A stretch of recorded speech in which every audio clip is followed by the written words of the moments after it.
আজ আমি করব আমের দুধমালাই বড়া। প্রথমে আমি দুটো আম নিয়েছি। আমগুলো কেটে আমি শাঁস বার করে নেব।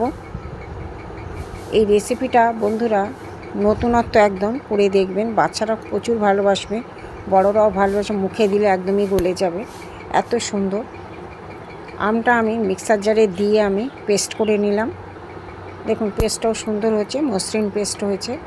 এবার আমি একটা বাটিতে ছোট এক বাটি ময়দা, একটা মাপ করে নিলেই ভালো হয়, কিছুটা সুজি, এক বাটি নয়, একটু বাটির কম সুজি, আমের পাল্সটা ছিল দিয়ে দিলাম।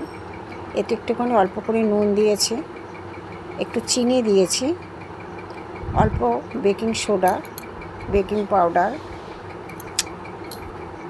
আর একটু দুধ দিয়ে ভালো করে মেখে নিয়েছি।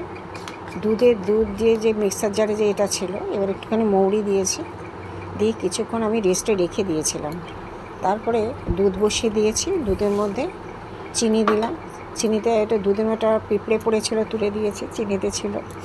এবার আমি তেলও গরম হয়ে গেছে, ওই যে মিশ্রণটা বেশিক্ষণ আমি রেস্টে রাখবো না, কেননা বেকিং সোডা আর দেওয়া হয়েছিল, খাবার সোডা দেওয়া হয়েছিল, বেকিং পাউডার, খাবার সোডা দেওয়া হয়েছিল, বেশিক্ষণ রেস্টে আমি রাখিনি। এবার দেখুন কত সুন্দর বড়াগুলো ফুলেছে। এদিকে ভাজা হোক, এদিকে আমি দুধ বসিয়েছি, তাতে কয়েকটা এলাচ আমি ফাটিয়ে দিয়ে দিয়েছিলাম, সেন্টটা সুন্দর হবে। এবার আমার আমের যে বড়া হয়ে গেছে, এগুলো বড়াগুলো আমি তুলে নেব। বড়াগুলো তুলে নিয়ে তেল ছড়িয়ে নেবো ভালো করে।